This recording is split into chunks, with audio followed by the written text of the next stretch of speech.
আজকে দশম শ্রেণীর রাশিবিজ্ঞানের গড় শিখব। স্ট্যাটিস্টিক্সের প্রথমটা হচ্ছে মিন, আমাদের শিখতে হবে, গড়টা শিখতে হবে। গড়ের কিছু কনসেপ্ট আমাদের আগেই ছিল। এই নিচু ক্লাসে আমরা গড়, শুধু গড় আমরা শিখেছি, যেটাকে বলে এরিথমেটিক মিন। তো ক্লাস 10-এর এই রাশিবিজ্ঞানের ফার্স্ট চ্যাপ্টারের প্রথমটা হচ্ছে গড় আমাদের শিখতে হবে। গড় কেন শিখবো? গড় ব্যাপারটা হচ্ছে কি, একটা যে কোনো রাশি তথ্যের মাঝামাঝি অবস্থানটা কি আমাদের জানার প্রয়োজন হয়ে পড়ে। কীরকম একটা, ধরো কোনো একটা দোকানে ডেইলি যে প্রফিট হচ্ছে, সেটা তো কখনো ঠিক হয় না, কখনো বেশি হয়, কোনো দিন কম হয়। আলটিমেটলি যদি 30 দিনের, একটা মাসের যদি আমরা ডেইলি যদি প্রফিটটাকে করতে চাই, ডেইলি প্রফিটটাকে নিয়ে আমরা যদি ক্যালকুলেশন করতে চাই, সেটা যোগ করে 30 দিয়ে ভাগ করলে পারি একটা মাসের গড় আমরা প্রফিটটা আমরা বের করতে পারি। এবং সেটা কীভাবে আমরা, মানে ওই যে সংখ্যাটা আমরা পাচ্ছি, সেই গড়টা যেটা পাচ্ছি, সেই গড়টা আসলে কি? আসলে হচ্ছে যে সমস্ত প্রফিটের একটা, যে সংখ্যাগুলো পেয়েছি প্রফিটগুলোর, তাদের একটা মাঝামাঝি অবস্থান, একটা সেন্ট্রাল পজিশান ওর একটা মিডল নাম্বার। এই যে একটা স্পেশাল নাম্বার, এই স্পেশাল নাম্বারটাই গড়, ওইটাই আমরা খুঁজবো। এই যে সেন্ট্রাল টেন্ডেন্সি, একটা কতগুলো ডাটা আছে, সেই ডাটা মেবি গ্রুপড অর আনগ্রুপড, বিন্যস্ত হতে পারে, অবিন্যস্ত হতে পারে। সেই ডাটাগুলোর একটা মিডল নাম্বারটা, অর্থাৎ স্পেশাল নাম্বার আমরা খুঁজতে যাচ্ছি। কেন? এই স্পেশাল নাম্বারটাই হচ্ছে representative of whole data, total ডাটার, যে ওই স্পেশাল যে নাম্বারটা আমরা খুঁজবো সেটা সমস্ত তথ্যকে প্রতিনিধিত্ব করে। And that is the first thing, হচ্ছে যে মিন, গড়। তো এরকম আমরা তুমি করতে পারো, এই যে মধ্যগামিতা, মেজার অফ সেন্ট্রাল টেন্ডেন্সি, এই মধ্যগামিতা এর 3টে মাপক আছে। এক হচ্ছে গড়, যার নাম হচ্ছে মিন। 2 হচ্ছে মধ্যমা, যেটা হচ্ছে মিডিয়ান। 3 হচ্ছে সংখ্যাগুরু মান, মোড। এই 3টে জিনিসই হচ্ছে যে সেই স্পেশাল নাম্বার, যে স্পেশাল নাম্বারটা রিপ্রেজেন্ট করবে, প্রতিনিধিত্ব করবে সমস্ত নাম্বারকে, সমস্ত তথ্যকে, যতগুলো আমাদের কাছে অ্যাভেলেবল। একটা মাঝামাঝি অবস্থান, একটা মিডল নাম্বার, সেটা মিন হতে পারে, মিডিয়ান হতে পারে, মোডও হতে পারে। তো এইগুলো যে প্রথম জিনিসটা আমরা শিখতে যাচ্ছি, যার নাম হচ্ছে গড়। দেখো, প্রথমেই আমি যদি বলি যে কিছু সংখ্যা আছে, ধরো গড় মানে কি, যতগুলো সংখ্যা আছে তুমি যোগ করলে সেই সংখ্যা দিয়ে ভাগ করলে। হ্যাঁ, তোমাদের ক্লাসে ধরো 20 জন ছাত্র আছো, 20 জন ছাত্র চাঁদা তুলছো, কিছু একটা কাউকে হয়তো কাজ চলে গেছে, এই পজিশানে তোমরা সাহায্য করতে চাইছো। কেউ 5 টাকা, কেউ 4 টাকা, কেউ 2 টাকা, কেউ 100 টাকা, কেউ 50 টাকা, এরকমভাবে সবাই মিলিয়ে একটা টাকা তুলেছো। 20 জন ছাত্র মিলে হয়তো তোমাদের এসছে 160 টাকা। তো টোটাল যদি 160 টাকা হয়, আর তোমরা 20 জন মিলে দিয়েছো, তাহলে সেই 160/20 ইজ ইকুয়ালস টু কত হচ্ছে? 8 দুগুণে 16। অর্থাৎ এই যে এই 8 টাকাটা হলো তোমাদের গড়। এটা তোমরা আগেও শিখেছো। এখন এই 8 টাকাটা আমরা বলবো মিডল নাম্বার, অর্থাৎ অ্যাভারেজলি, অর্থাৎ গড়ে সবাই এই টাকাটাই দিয়েছে। কিন্তু খেয়াল করো, কেউ হয়তো 50 টাকা দিয়েছে, তাহলে এই 8 সংখ্যাটা কিন্তু 50 টাকার কাছাকাছি হলো না। কেউ হয়তো 1 টাকা দিয়েছে, কেউ 3 টাকা দিয়েছে। হ্যাঁ, তো সেই রকম হচ্ছে যে এই সংখ্যাটা সমস্তকে রিপ্রেজেন্ট করবে, কিন্তু একেবারে কোনো কোনো সংখ্যার একেবারে কাছাকাছি নাও হতে পারে, মেবি। তো এখন আমরা বলবো যে সবাই 20 টাকা করে দিয়েছে, 8 টাকা করে দিয়েছে, 20 জন আছে, তো টোটাল হচ্ছে 60 টাকা। তো এরকম ধরনের গড় আমরা শিখেছি।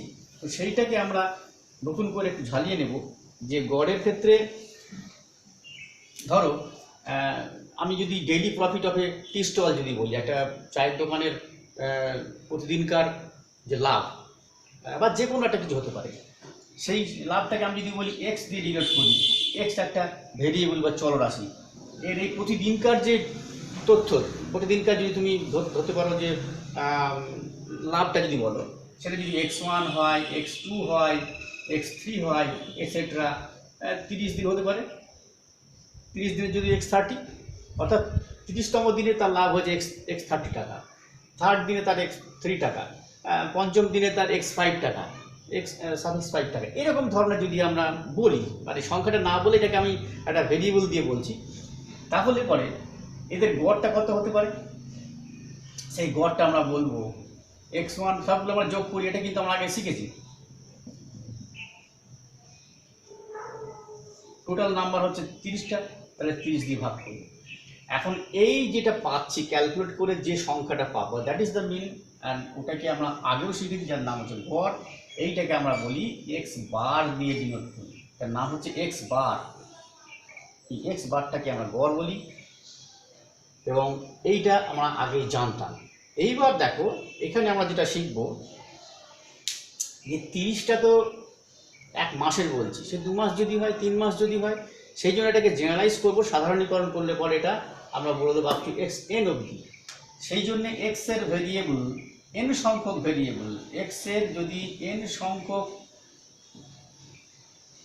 তথ্য, এন সংখ্যক ডাটা যদি এরকম হয়, x1, x2, x3, etcetera xn, তাহলে x bar is equals to হচ্ছে x1 plus x2 plus x3 plus dot dot dot dot plus xn divided by n।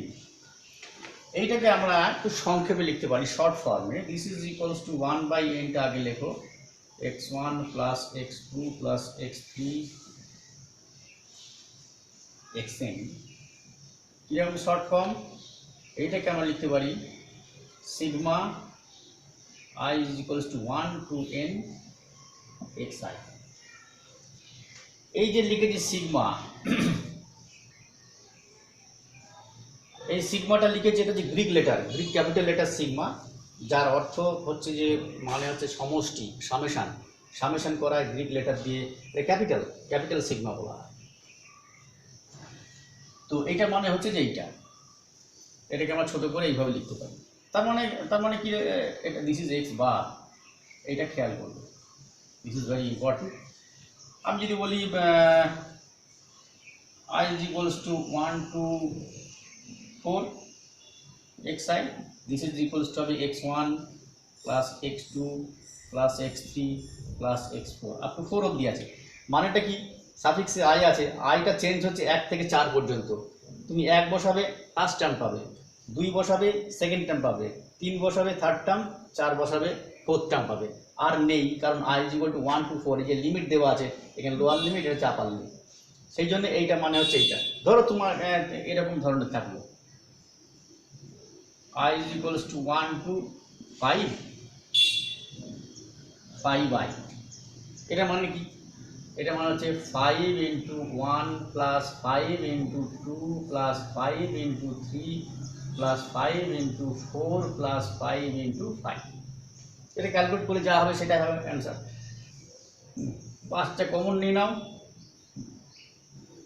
1 plus 2 plus 3 plus 4 plus 5। So this is equals to 5 into 5 R 4 9 R 3 12 R 2 14 R 15। This is equals to 75। এই হচ্ছে সিগমার ব্যাপার। কোনো জিনিসকে অনেক বড় আছে, একাধিকভাবে এক গাদা লিখতে হবে, শুধু এখানে লিখে দিলে হয়ে যাবে কত থেকে কত পর্যন্ত, তাহলে পরে এই ব্যাপারটা ছোট করে লেখা যাবে। তো এইটা হলো তোমার গড় লেখার ছোট পদ্ধতি, সিগমা ইউজ। এইবার আমরা যেটা শিখব, প্রথমে যেটা শিখবো সেটা হচ্ছে যে আনগ্রুপড ডাটা, অর্থাৎ অবিন্যস্ত তথ্যের আমরা কি করে, অবিন্যস্ত তথ্যের কি করে আমরা গড় শিখব। সেটা হচ্ছে যে আনগ্রুপ ডাটার গড়।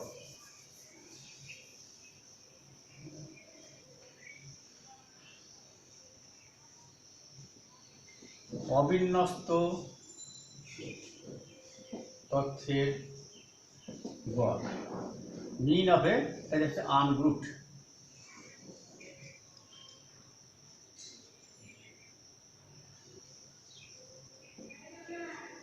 অবিন্যস্ত তথ্য মানেটা কি? অবিন্যস্ত তথ্য হচ্ছে যে ধরো এটা এখানে লিখে রাখি যে আমরা এটা জানি 1/n xi i equals to 1 to n যোগ করে n দিয়ে ভাগ, এটা আমরা পেয়েছি, লিখলাম। এবার অবিন্যস্ত তথ্য বলতে কি? অবিন্যস্ত তথ্য বলতে তোমার কাছে থাকবে এই xi গুলো থাকবে, xi গুলো থাকবে, এদের কিছু ফ্রিকোয়েন্সি বা পরিসংখ্যা থাকবে fi। এই জিনিসটাও তোমরা এর আগেও পড়েছো, এর সঙ্গে পরিচিত আছো। অর্থাৎ xi এর যে ভেরিয়েবল মানে যে ভ্যালুগুলো হবে, ডাটাগুলো হবে, x1 তার ফ্রিকোয়েন্সি মনে করো f1। অর্থাৎ ধরো এটা আমি যদি বলি এটা চায়ের দোকানের ডেলি প্রফিট বলি, ধরো একদিনে 300 টাকা লাভ করছে, সেই 300 টাকা একটা মাসের মধ্যে 4 দিন করলো, তাহলে এখানে 300 হবে, এখানে 4 দিন 4 হবে। দেন x2, দ্বিতীয় দিনে সে x2 টাকা লাভ করছে, এই টাকাটা সে পেয়েছে ধরো 6 দিন, বুঝতে পারছো?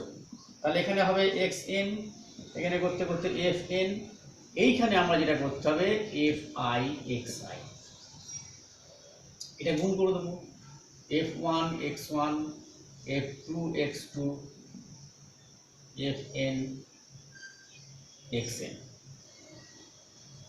এইখানে টোটালটা কি হবে? যদি আমি এক মাসের করি টোটাল হয়ে যাবে 30, কারণ 300 টাকা 4 দিন করেছে, কখনো 450 টাকা 2 দিন করেছে, কখনো 250 টাকা 3 দিন করেছে, এরকম সব যোগ করে যদি এক মাসের হিসেবটা করি তাহলে এখানে সব টোটালটা হওয়া উচিত 30। কিন্তু এখানে আমরা সেটাকে সাধারণীকরণ করছি, তাহলে এটাকে আমি বলবো summation of fi i equals to 1 to n দেবো। তুমি যদি 30 দিনে করতে যাও এই n এর ভ্যালু 30 হয়ে যাবে। এটাকেও টোটাল যদি করি summation of fi xi i equals to 1 to n, 1 2 বসাও f1 1 বসাও f1 x1 f2 x2 second term, third term করতে হবে, লাস্ট টার্ম হচ্ছে n বসাও, এইটা হবে। ঠিক আছে, এইখানে যখন আমরা গড়টা করতে যাব, দেন গড় is equals two x bar is equals two হবে এই যে টোটাল, এটাকে ভারযুক্ত বলা, ওয়েটেড মিন বলা হয়, i is equals to 1 to n fi xi divided by fi। এইটা হচ্ছে যে ভারযুক্ত গড়, যখন আনগ্রুপ ডাটা হবে তখন হচ্ছে এইটা। তাহলে আমি লিখে রাখি, এখানে পেলাম x bar is equals two x bar is equals to summation of fi I is equals to 1 to n, summation of I is equals to 1 to n fi xi। এটাকে ওয়েটেড মিন আমরা বলে থাকি এবং এর আগেও এটা আমরা করেছি, এটা সম্বন্ধে আছে। এইবার আমরা যেটা শিখবো সেটা হচ্ছে যে যদি গ্রুপ ডাটা থাকে, দেখো গ্রুপ ডাটার ক্ষেত্রে একটা ক্লাস পাবো, ক্লাস ইন্টারভাল পাবো। ধরো কীরকম, এখানে এই 30 টাকাটা হচ্ছে 300 টাকাটা হচ্ছে 4 দিন, এরকম বলছিলাম, উদাহরণ দিচ্ছিলাম। এটা হতে পারে 300 থেকে 350-এর মধ্যে আছে 4 দিন, 350 থেকে 350 থেকে 400-এর মধ্যে 7 দিন করেছে, 400 থেকে 450-এর মধ্যে 5 দিন করেছে, 450 থেকে 500 টাকার মধ্যে 2 দিন করেছে। এরকম যদি হয়, অর্থাৎ তখন বিন্যস্ত তথ্য হবে, তথ্যটা হবে বিন্যস্ত এবং গ্রুপ হবে। বিন্যস্ত এবং গ্রুপ ডাটা যদি হয়, সেক্ষেত্রে আমরা যেটা করি আর কি, এইখানে আমরা করতে পারি ক্লাস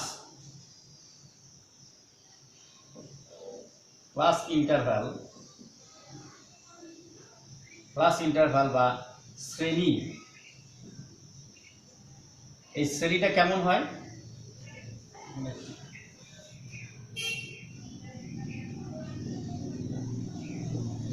শ্রেণীটা আমি একটা উদাহরণ দিতে পারি যে 300, আমি একটা চায়ের দোকানের প্রফিটের কথা বলছিলাম, 300 থেকে 350, এখানে আবার 350 থেকে 400, তারপর হবে 400 থেকে 450, এরকম এটসেট্রা কেমন থাকবে। তো তাদের ফ্রিকোয়েন্সি এখানে কদিন সেটা বলা থাকবে, ফ্রিকোয়েন্সিটা দেওয়া থাকবে। ফ্রিকোয়েন্সিটা আমরা ফ্রিকোয়েন্সিটা আমরা পাশেই লিখব, পরিসংখ্যা যেটা বলা হয়,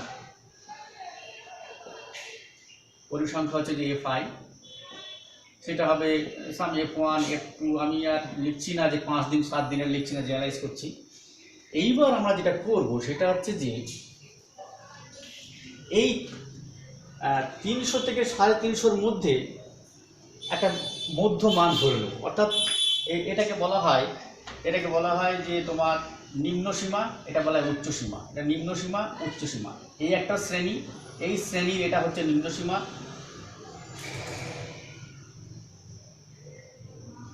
আর এইটা হচ্ছে উচ্চ সীমানা। এটাকে নিম্ন, এটা উচ্চ, এই শ্রেণীর নিম্ন হচ্ছে এইটা, এই শ্রেণীর উচ্চ হচ্ছে এইটা। তো তাদের ফ্রিকোয়েন্সি যদি এরকম পরিসংখ্যা F1 F2 হ্যান এরকম হয়, এদের একটা মধ্যমান যেটা বলবো, যার নাম হচ্ছে যে মধ্যক, শ্রেণী মধ্যক, শ্রেণী মধ্যক বা ক্লাস মার্ক বলা হয়। এই ক্লাস মার্কটা হচ্ছে যে আমি বলতে পারি এগুলো তো সব ওই আগে যেটা ছিল x1 x2 x3, সেটাকে আমরা বলবো এটা xi দিয়ে। তার মানে কত হবে x1, এটা হবে x2, এটা হবে x3 হ্যান্ডসান এক্সেট্রা।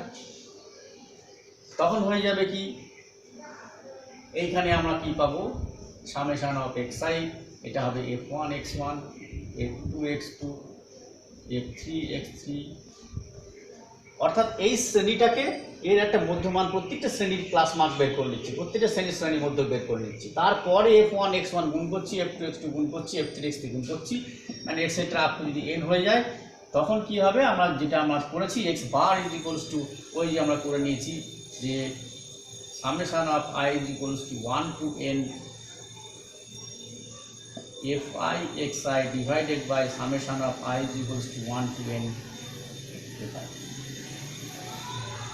এই হলো তোমার বিন্যাস তথ্যের গড় বা গ্রুপ ডাটা কি করে মিন বের করতে হয়। এইটাকে আমরা বলি ডিরেক্ট মেথড।